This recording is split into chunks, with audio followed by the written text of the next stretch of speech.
Assalamualaikum warahmatullahi wabarakatuh. Bismillah walhamdulillah wassalatu wassalamu ala rasulillah wa ala alihi wa sahbihi wa man tabi'ahu wa walah amma ba'du. Jamaah Majelis Ta'lim Al-Ihsan yang dimuliakan Allah, kita lanjutkan pembahasan kita satu hadis yang diriwayatkan oleh sahabat Anas bin Malik. An Anas bin Malikin radhiyallahu ta'ala anhuma anna Rasulullah sallallahu alaihi wasallam qala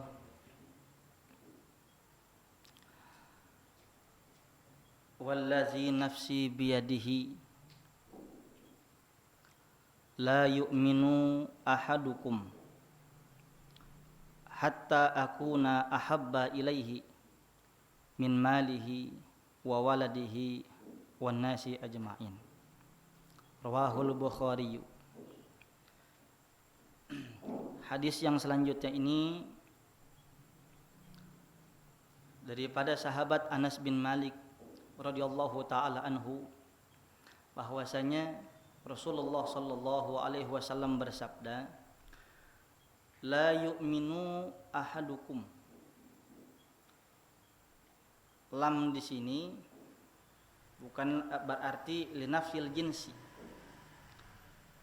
tapi menunjukkan kamaliyah. Jadi la yu'minu ahadukum bukannya tidak beriman, tapi tidak sempurna iman di antara kalian.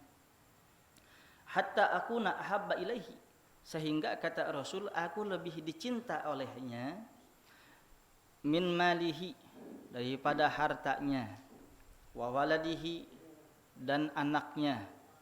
Kenapa disebutkan harta dan anak? Karena baginda Rasul menyebutkan segala sesuatu nasihat tidak keluar daripada Al-Quran. Di dalam Al-Quran dijelaskan, innama amwalukum wa auladukum fitnah, sesungguhnya harta dan anak kalian itu adalah cobaan bagi kalian. Jadi harta ketika tidak mendekatkan diri kita kepada Allah, maka harta itu bukan berkah, tapi laknat. Sebagaimana ulama memberikan satu ilustrasi, kullu ni'matin la tuqarribuna ilallahi ta'ala fahiya la'nah. Setiap nikmat, apa saja nikmatnya yang tidak mendekatkan diri kita kepada Allah, maka nikmat tersebut bukan berkah tapi laknat. Harta kita banyak, berlimpah, kebutuhan segala ada, namun kalau tidak mendekatkan diri kepada Allah, bahkan lebih jauh, itu bukan nikmat tapi laknat. Begitupun anak, berbangga-bangga dengan anak keturunan yang cantik, yang ganteng, yang punya prestasi, yang dibanggakan. Itu musuh terdekat bagi setiap anak manusia adalah kebanyakan yang jadi fitnah kita adalah harta dan anak kita.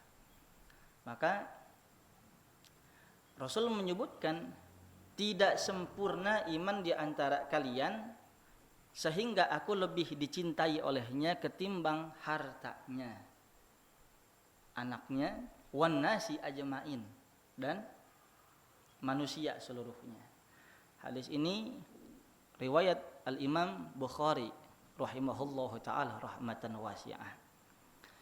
Jamaah yang dimuliakan Allah, perkara tidak sempurna iman seseorang itu bisa kita lihat dari hidup dan kehidupan sehari-hari. Ketika Rasulullah memerintahkan kita thalabul ilmi fariidatun ala kulli muslim, menuntut ilmu itu hukumnya wajib bagi setiap orang Islam. Seumpama gitu, waktunya ngaji malam Kamis, lempangan ada bola begitu, kalah ngajinya, maka belum sempurna iman kita, lantaran masih kalah ngaji kita. Sementara ngaji tersebut adalah perintah baginda Rasul, gitu. Malam Kamis kudunya ngaji, ada warga minta stempel RT. Kagak jadi ngaji, kalah sama stempel. Nah, itu namanya tidak sempurna iman RT. Tidak sempurna iman seseorang sehingga bisa dikalahin, gitu. Kalau kita yakin Nabi nomor 1, kalahin semuanya kecuali RT mati, silahkanlah ya Pak RT. Jamaah yang dimuliakan Allah, begitu juga harta kita punya harta banyak berlebih, yang kita bilang Allah lagi ngangkat derajat kita. Kalau untuk urusan bisnis dia bisa ratusan juta, untuk urusan anniversary, ulang tahun pernikahan, dia bisa keluarin semau dia. Untuk urusan acara-acara resepsi kenduri yang lainnya dia mampu. Tapi sungguh kasihan ketika barang sepeser pun kagak keluar untuk sumbangsihnya mengagungkan acara Maulidun Nabi sallallahu alaihi wasallam. Paham enggak maksudnya? Untuk yang lain mah bisa, tapi nyumbang maulid ogah, bukan umat Nabi yang sempurna imannya. Gitu. Nah, jamaah yang dimuliakan Allah, belakangan sudah membludak pendapat-pendapat yang miring, yang lurus, yang nyungsep, macam-macam itu mah. Seiring beredarnya fatwa-fatwa dari saudara-saudara kita yang masih bersebelah, yang masih berseberangan pendapat dengan kita. Tentunya paling tidak bukan ingin mewakili kita paling benar, tapi kita harus memberikan pencerahan kepada masyarakat seluruhnya bahwasanya kebenaran itu adalah milik Allah. Tidak boleh manusia merasa benar sendiri. Tidak boleh manusia merasa yang lain salah, cuma dia doang yang benar, sehingga menimbulkan kesombongan. Acap kali kita sering mendengar, melihat tulisan, manuskrip dan sebagainya, bahwasanya acara-acara seperti Maulidun Nabi sallallahu alaihi wasallam dianggap bid'ah munkarah. Begitupun haul, yasinan dan sebagainya. Mudah-mudahan waktu yang sedikit singkat ini ada manfaatnya buat kita semuanya. Tentunya ketika ulama-ulama kita mengadakan satu acara ritual, katakan Maulid Nabi Muhammad sallallahu alaihi wasallam, tidak boleh kita melakukan satu ibadah yang tidak ada dasar hukumnya. Saya ulang sekali lagi, tidak boleh kita melakukan satu ibadah dalam agama kita kalau tidak ada dasar hukumnya. Dan semua ulama-ulama kita mengadakan acara-acara seperti Maulid Nabi Muhammad, pasti ada dasar hukumnya. Tapi masih aja khilafiyah, silahkan saja. Kalau ditanya, adakah Maulid Nabi Muhammad yang seperti kita rayakan ini pernah baginda Rasul dahulu merayakannya seperti kita? Jawabannya tidak pernah. Adakah di dalam Al-Quran surah dan ayat berapa acara maulid seperti kita? Dijelaskan dalam Al-Quran sampai ke bulinya kudu kambing, kagak ada. Tapi di dalam Al-Quran itu ada makna yang tersurat dan makna yang tersirat. Tentunya ulama kita sudah berulang-ulang kali menyambung lisan agar sampai kepada masyarakat di seluruh ibu kota, di seluruh pelosok dunia ini. Di antaranya surah Yunus. Allah Subhanahu wa taala berfirman, Qul bi fadlillahi wa rahmatihi fabidzalika falyafrahu. Qul, katakanlah ya Muhammad, bi fadlillah, dengan karunia Allah. Ini mufassirin, ahli tafsir itu memberikan satu gambaran.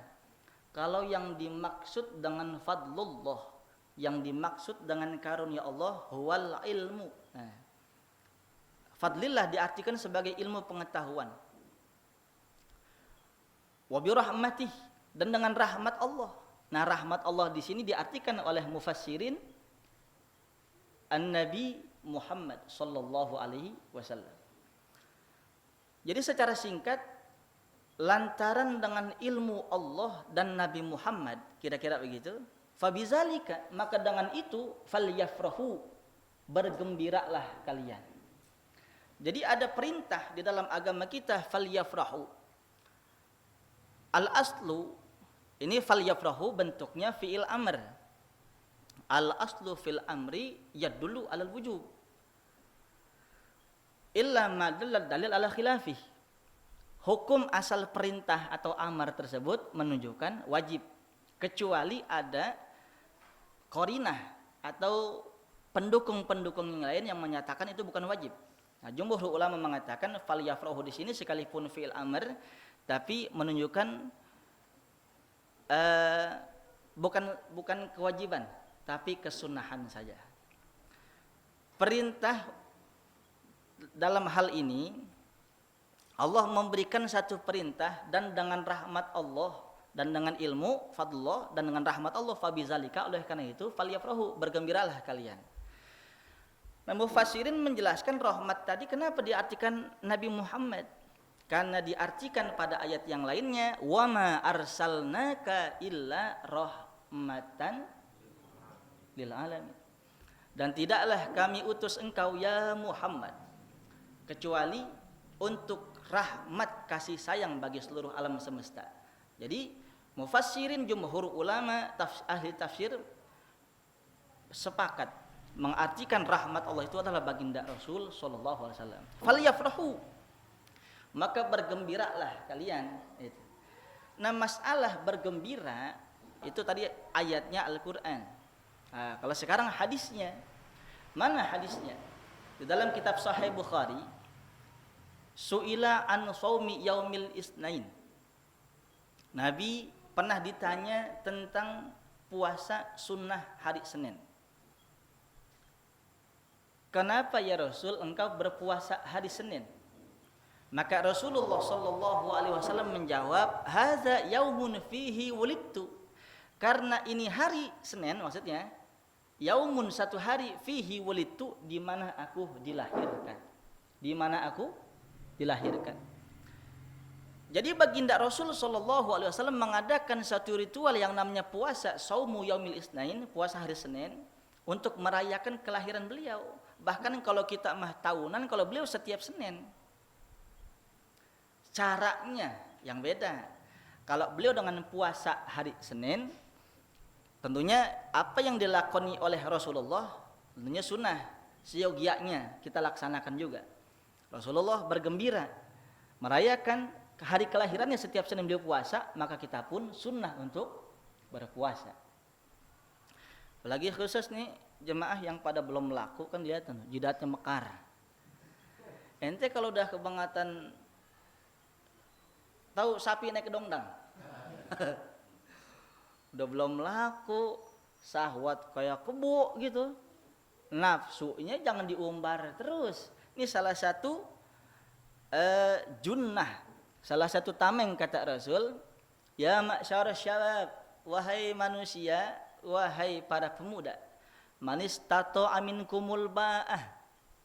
Yang dipanggil pemuda nih ya, bukan aki-aki kan. Aki-aki mana? Laki-laki. Sono. Ya ma'syarasy syabab. Siapa wahai para pemuda, manis tato aminkumul ba'ah, siapa di antara kalian sudah mulai mampu, al-ba'ah itu mu'natun nikah, biaya pernikahan, cari nafkah, maka kawinlah, nikahlah kata Rasul.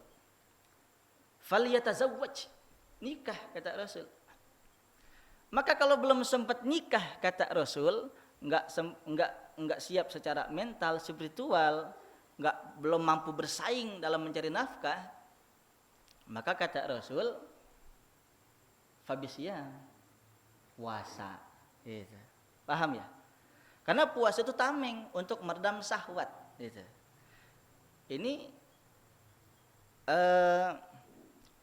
bagi jomblo fisabilillah,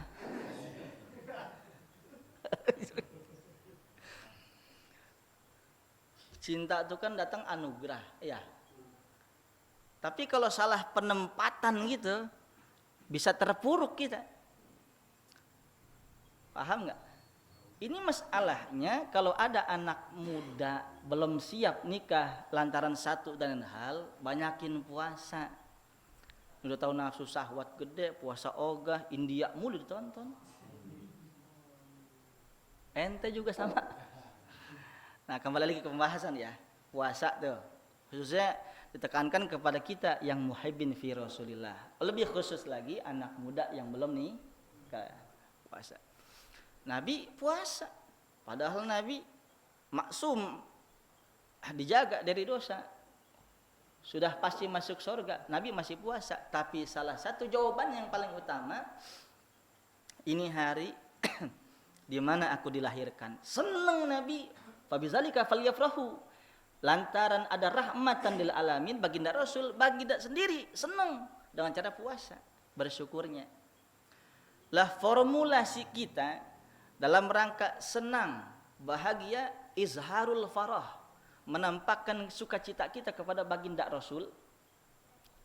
Kita tambah, bukan cuma puasa Senin juga, bukan hanya puasa Senin saja, bahkan saban bulan Rabiul Awal kita adakan amalan-amalan maulid Nabi Muhammad sallallahu alaihi wasallam. Jamaah yang dimuliakan Allah, memang Nabi kalau ditanya, pernahkah Nabi mengadakan amalan maulid seperti yang sudah ada yang kita lakukan? Jawabannya tidak pernah. Berarti segala sesuatu yang tidak pernah dilakukan oleh baginda Rasul itu adalah bid'ah. Betul. Tapi jangan buru-buru. Jamaah yang dimuliakan Allah, siapa ulama di dunia yang tidak kenal dengan seorang guru besar, seorang tokoh agamawan sekelas Syekh Jalaluddin As-Suyuti? Beliau pernah ditanya tentang amalan maulid yang dirayakan oleh ulama-ulama kita. Kalau tidak salah, di dalam kitab I'anatut Talibin, itu Syekh Jalaluddin As-Suyuti pernah ditanya, wahai Tuan Guru,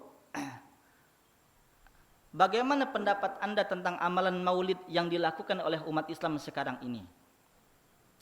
Apakah dia bid'ah atau dia masyru'ah, disyariatkan dalam agama kita? Maka Syekh Jalaluddin As-Suyuti berkata, menjawab pertanyaan tersebut, maulid itu adalah ijtima'un nas, berkumpulnya manusia. Kalau kita bikin maulid tuh, kita kumpul nggak? Kumpul ya. Yang kedua, wa qira'atu ma tayassara minal Qur'an. Berkumpul manusia, ada pembacaan ayat Al-Qur'an. Dari mulai Yasin dan sebagainya. Tentunya ada seorang qori yang baca ayat Quran. Yang ketiga, wariwayati fi mabda'i amrin Nabi sallallahu alaihi wasallam, dan dibacakan riwayat perjuangan Nabi Muhammad. Dibacakan riwayat akhlak-akhlak mulia baginda Rasul. Baik yang dibaca itu Maulid Jiba, Simtud Durar, Syaraful Anam, Adyaul Lami, atau Al-Barzanji. Intinya itu adalah mengungkap keteladanan akhlak mulia baginda Rasul. Ditambah lagi kita mengundang guru-guru kita, ustadz, ulama, habaib, tokoh agama yang lainnya untuk menyampaikan tausiahnya yang berisi mengungkap keteladanan baginda Rasul. Yang keempat kata Imam As-Suyuti, thumma yumaddu lahum simatun. Kemudian dihamparkan, disiapkan makan makanan.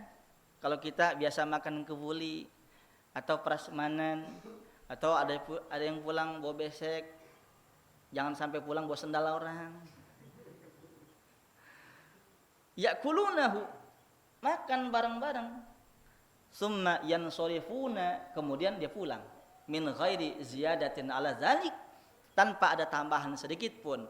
Maka ini kata Imam Asyuti minal bid'atil hasanah, termasuk bid'ah yang baik. Ini Imam Suyuti, sekelas beliau. Ulama sekaliber beliau, di mana saja ulama menghormati fatwa-fatwa beliau.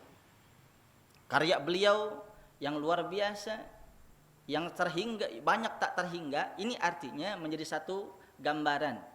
Ulama sekaligus Imam Asyuti saja mengakui bahwasanya amalan maulid ini disyariatkan sekalipun bid'ah hasanah. Nabi belum pernah melakukan seperti itu, namun termasuk perkara yang baik. Nah, jamaah yang dimuliakan Allah, sedikit kita kasih gambaran. Apa itu bid'ah? Bid'ah itu adalah sesuatu yang baru. Asalnya hadis daripada baginda Rasul sallallahu alaihi wasallam. Rasulullah bersabda, "Inna syarrul umur muhdatsatuha." Sesungguhnya perkara yang paling keji, perkara yang paling buruk kata baginda Rasul, muhdatsatuha, segala sesuatu ibadah yang baru, yang mengada-ngada, yang Nabi belum kerjakan, tidak pernah mengerjakan, kita kerjain perkara ibadah, itu namanya muhdatsat. Syarrul umur, seburuk-buruk perkara. Wa kullu muhdatsatin bid'ah. Dan segala sesuatu yang baru itu adalah bid'ah. Wa kullu bid'atin dhalalah. Dan setiap yang bid'ah itu sesat. Wa kullu dhalalatin finnar. Dan segala sesuatu yang sesat pasti masuk neraka. Kalau ditanya, kalau dibilang oleh saudara-saudara kita yang masih bersebelah pendapat dengan kita, maka kita yang mengadakan amalan maulid ini tentunya dipastikan kita itu adalah ahli bid'ah, ahli kesesatan. Lah kita pasti ahli jahannam, kira-kira begitu. Jamaah yang dimuliakan Allah, kalau mereka mengatakan kullu bid'ah dhalalah, segala bid'ah itu sesat, tidak ada pengecualian. Tidak ada yang hasan, tidak ada yang sayyi. Tidak ada hasanah, tidak ada yang sayyi'ah. Kagak ada yang baik bid'ah, kagak ada yang buruk. Semuanya buruk. Apa sebabnya? Karena baginda Rasul mengatakan kullu bid'ah, segala yang bid'ah yang baru itu adalah sesat. Tentunya kita berbicara apa saja silahkan, tapi harus dengan kaidah hukum yang sebenarnya. Mohon maaf, punten 1000 maaf. Kalau ada orang mengatakan berdasarkan lafaz kullu semua bid'ah itu sesat, artinya orang yang mengatakan tersebut ilmu usul fikihnya belum matang. Coba sedikit kita buka ilmu usul fikih. Di dalam kajian usul fikih, para usuliyin mengkaji tentang lafaz am dan lafaz khas. Lafaz yang umum dan lafaz yang khusus. Lafaz yang umum diantaranya kullun dan jami'un. Itu am, umum, menyeluruh. Artinya kalau dikatakan kullu bid'atin, segala bid'ah itu adalah sesat, tapi Anda harus baca lagi ilmu usul fikihnya. Coba kita lihat kaidah-kaidah ulama kita. Ittafaqal jumhur fi anna lafza al-am hunaka takhsis para ulama mayoritas usuliyin bersepakat bahwasanya pada setiap lafaz yang yang umum, kalau tadi kullu, pasti ada taksis, ada pengecualian. Kalau kita buka kitab Usul Fiqhi Al-Islami karya Al-Marfum Al-Maghfurlah Asy-Syaikh Wahbah Az-Zuhaili rahimahullahu taala rahmatan wasi'ah. Beliau mengatakan ma min amin illa wa huwa qad khussa minhul ba'du. Tidaklah ada lafaz lafaz seluruhnya, kecuali pasti sebagiannya itu ditaksis, dikecualikan. Ntar ente masih budak nih kalau jalan begini ya. Ntar ente ikutin dulu. Yang penting selama pengajian ente jangan mati dulu nih. Ikutin dulu dah. Ini kata Bang Gosit, ngomong apa? Ikutin dulu ya. Nah, kalau di lafaz kaidah usul fikih yang lainnya, la amma illa wa huwa maksus. Tidak ada bentuk bentuk kullun kecuali pasti ada pengkhususannya. Jadi jamaah yang saya muliakan, intinya begini. Kalau ada kalimat kullu setiap, bukan artinya kita generalisir semuanya pasti kena, enggak, pasti ada pengecualian gitu. Contoh, kullu ummati yadkhulunal jannah illa man aba. Semua umatku kata Nabi, kullu, semua umatku pasti masuk surga. Semua. Illa man aba, kecuali yang ogah. Siapa yang ogah ya Rasulullah? Mereka yang bermaksiat kepada Allah dan kepadaku, durhaka kepadaku, tidak mau taat kepada aturan mainku. Mereka lah orang-orang yang enggan untuk masuk surga. Dan mereka yang taat kepadaku dan kepada Allah, mereka akan masuk surga. Itu kita garis bawah, illa man aba itu taksis, dikecualikan. Hampir semua kira-kira ketika ada lafaz kullu pasti ada pengecualian. Kecuali apabila lafaz kullu mutakalimnya adalah Allah Jalla wa Ala. Yang kedua dibenturkan dengan sifat-sifatnya Allah. Contohnya, innallaha ala kulli syai'in qadir. Sesungguhnya Allah ala kulli syai'in, atas segala sesuatu, qadir, maha mampu. Itu mutlak, tidak ada syarat. Apa sebabnya? Allah maha mampu, segala apapun Allah mampu, karena Allah. Tapi kalau selain daripada yang berbentur dengan sifat-sifat Allah yang qat'i, maka di situ ada taksis. Nah, artinya yang ingin saya katakan di sini, ketika saudara-saudara kita mengatakan kullu bid'atin dolalah, setiap yang bid'ah itu sesat, padahal di situ ada taksis juga, ada pengecualian. Bid'ah segala sesuatu yang tidak pernah dicontohkan oleh baginda Rasul. Namun apabila sesuatu ibadah tersebut tidak nabrak kepada syariat, bahkan sesuai dengan irama syariat, fayubahu fayajuzu, maka dibolehkan dan boleh. Di dalam kitab Mafahim Yajibu an tusahhah, As-Sayyid Muhammad Alwi Al-Maliki Al-Makki Al-Hasani rahimahullahu ta'ala rahmatan wasi'ah. Beliau mengatakan di dalam kitab beliau tersebut bahwasanya lafaz kullu bid'ah, segala bid'ah itu yang sesat apabila iza laisat fihi aslun fis syar'i, apabila amalan bid'ah tersebut tidak ada dasar pada syariat kita agama. Secara singkat begini, kita ngomong masalah maulid yang kita rayakan sampai hadrohnya ada, pasang petasannya ada, macam-macamnya ada, kira-kira begitu. Itu di Al-Quran tidak ada contoh konkretnya, hadisnya juga tidak ada. Tapi saya mau tanya, di dalam kita mengadakan amalan maulid, di mana musyriknya kepada Allah? Di mana sesatnya kepada Allah? Contoh, baca Al-Quran, qori, sesat apa ibadah? Yang kedua, pembacaan memuliakan, mengungkap akhlak-akhlak Rasul, baik di maulid, diba dan sebagainya, ataupun tausiah daripada ulama-ulama kita, itu keburukan atau ibadah. Rasa kita cinta kita ungkap. Min alamatil hub kasratu zikril mahbub. Ciri kalau kita cinta terhadap yang kita cinta, sering kita ungkap, kita omongin.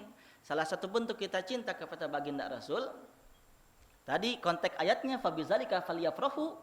Oleh karena itu bergembiralah. Bergembira kita dengan mengungkap tauladan baginda Rasul.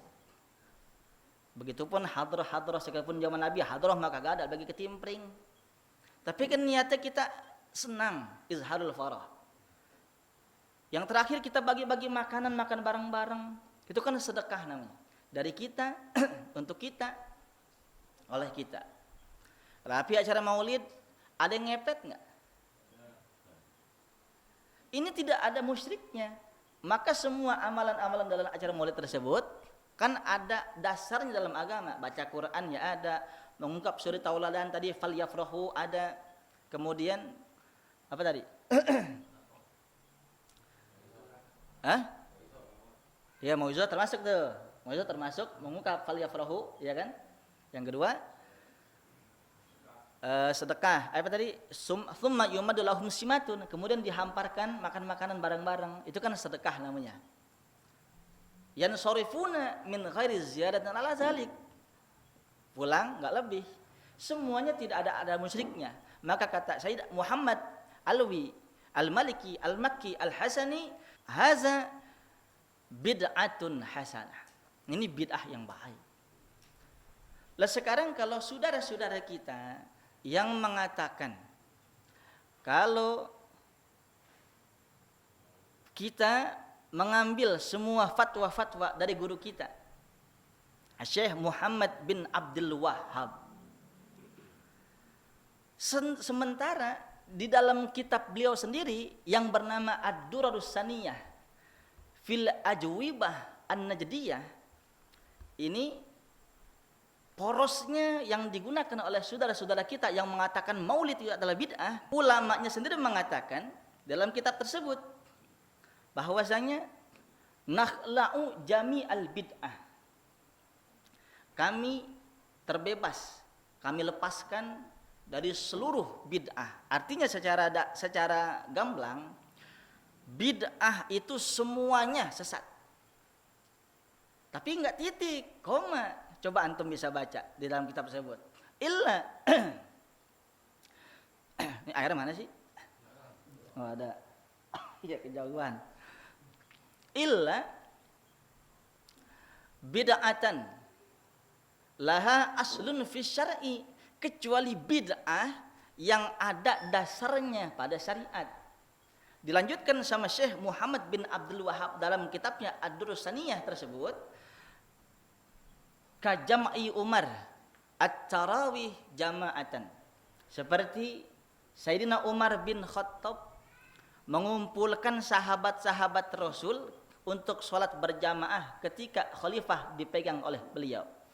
Zaman Nabi sholat di masjid, melihat sahabat banyak, Nabi sholat di rumah. Jadi zaman Nabi, sahabat Abu Bakar Siddiq itu kalau sholat tarawih dewekan, gitu, ada sendiri-sendiri sekalipun di masjid.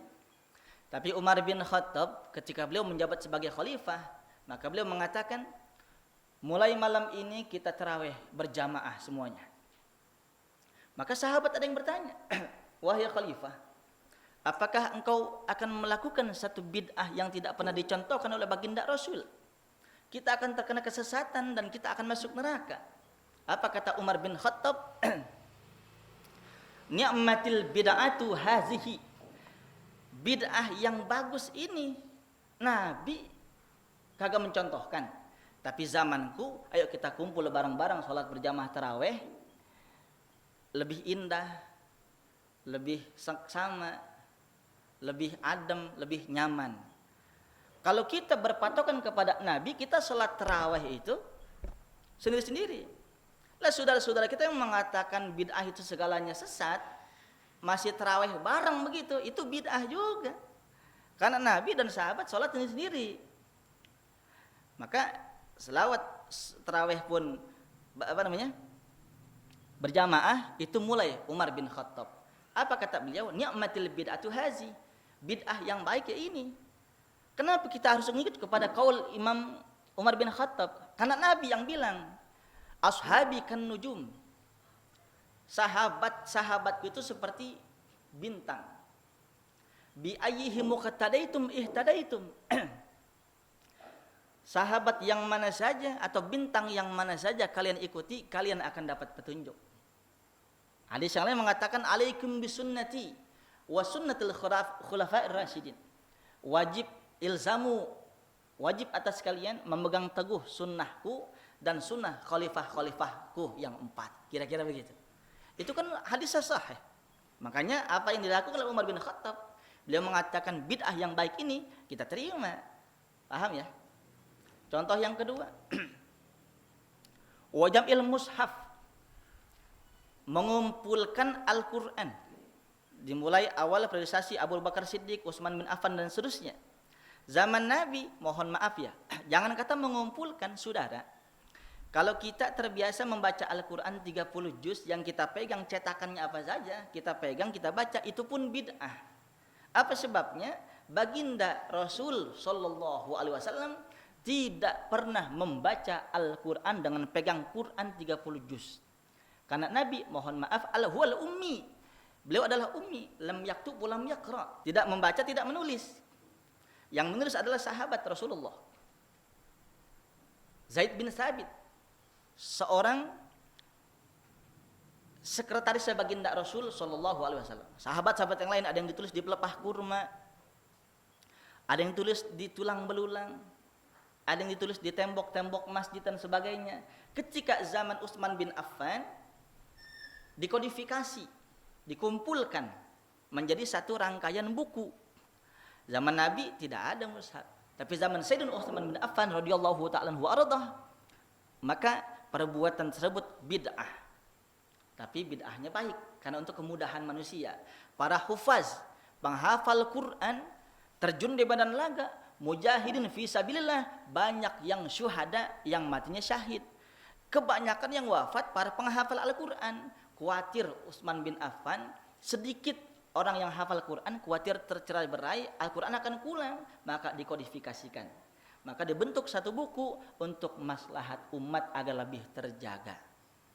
Contoh lagi, masih di dalam kitab tersebut, Syekh Muhammad bin Abdul Wahab, sahabat Ibnu Mas'ud mengatakan, beliau memberikan satu ketentuan setiap hari Kamis. Setelah wafat baginda Rasul, maka sahabat Ibnu Mas'ud memberikan satu ketetapan.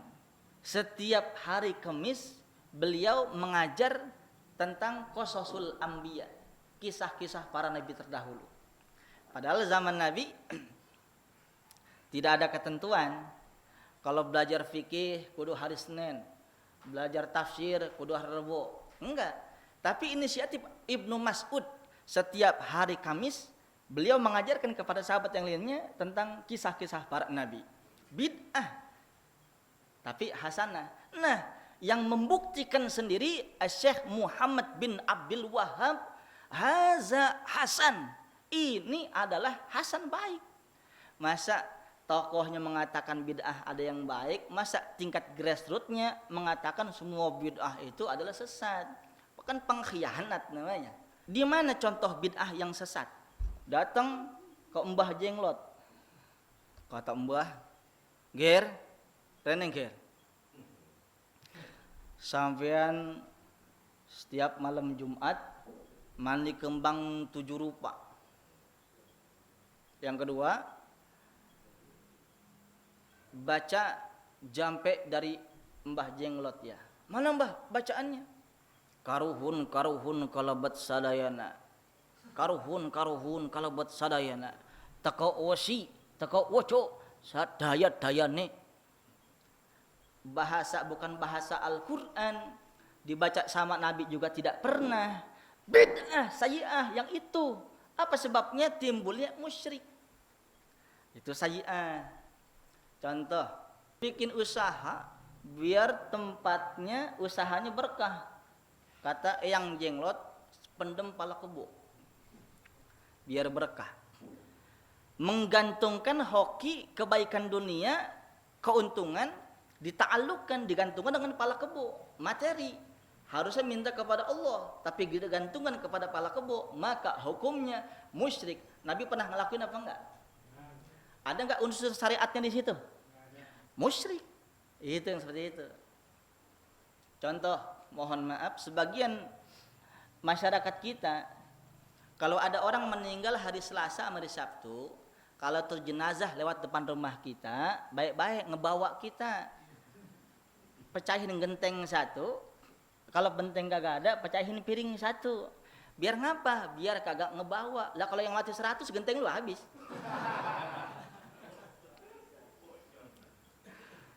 Mohon maaf, katanya kalau meninggal Selasa sama Sabtu ngebawa. Kalau ngelewat depan rumah kita, pecahin genteng untuk nolak bala biar panjang umur. Menggantungkan panjang umur dengan piring, bid'ah apa enggak?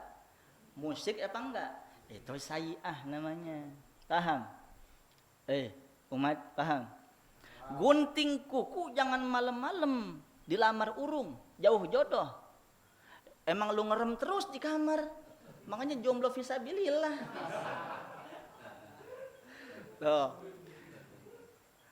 Gunting kuku malam-malam kagak boleh, karena khawatir jodoh jauh. Di kalangan kita jauhin tuh, menjauhkan satu perbuatan agar tidak jauh jodoh. Meninggalkan perbuatan pun termasuk menggantungkan nasib kan, agar tidak susah jodoh. Itu pun termasuk bid'ah saji'ah. Yang begitu contohnya. Mohon maaf ya. Sampai kita mau ngadain acara resepsi dan sebagainya gitu, biar kagak turun hujan, celana dalam emaknya tuh, bapaknya yang seminggu kagak dicuci, lempar ke genteng biar kagak turun hujan. Burung dara tetangga saya pada mati. Nah ini kan sedikit ngomong bukannya jorok, bukan, kan tegas namanya untuk pencerahan kepada masyarakat. Jangan begitu. Kan ada ustadz-ustadz kita. Bagaimana caranya biar untuk sementara Allah tahan dulu hujannya, gitu kan? Atau dialihkan. Ini ada cara yang terbaik. Jadi mungkin dengan sedikit pencerahan kita tidak merasa paling benar. Benar itu adalah milik Allah. Tapi kita berharap mudah-mudahan jangan kita peruncing perbedaan ini. Silahkan kalian tidak suka maulid, silahkan kalian tidak suka haul dan sebagainya. Yang koruptor masih banyak, yang bezina masih banyak, yang maksiat masih banyak, urusin aja mereka. Yang lebih penting doain, jangan kita pikirin yang kita lagi maulidan. Tidak ada kebaikan. Selama kita umat Islam, kita tidak punya musuh. Konsep Ahlus Sunnah wal Jamaah allati ma'ana alaihi wa ashabi, kata baginda Rasul, di mana di situ ada ajaranku dan ajaran sahabat-sahabatku. Allah Tuhan kita, Nabi Muhammad Nabi kita, khalifah yang 4, sahabat-sahabat Rasul kita percaya mereka adalah Ahlus Sunnah wal Jamaah. Muhammadiyah itu cuma sekedar ormas, NU itu cuma sekedar ormas. Apa saja ormasnya, asalkan mereka meyakini Nabi Muhammad nabinya satu-satunya akhir zaman dan sahabat mereka percaya dan mereka cinta, mereka lah Ahlus Sunnah wal Jamaah. Kalau ditanya Ustadz Muhammadiyah apa NU? Saya Muhammad NU. Mudah-mudahan ada manfaatnya. Assalamualaikum warahmatullahi wabarakatuh.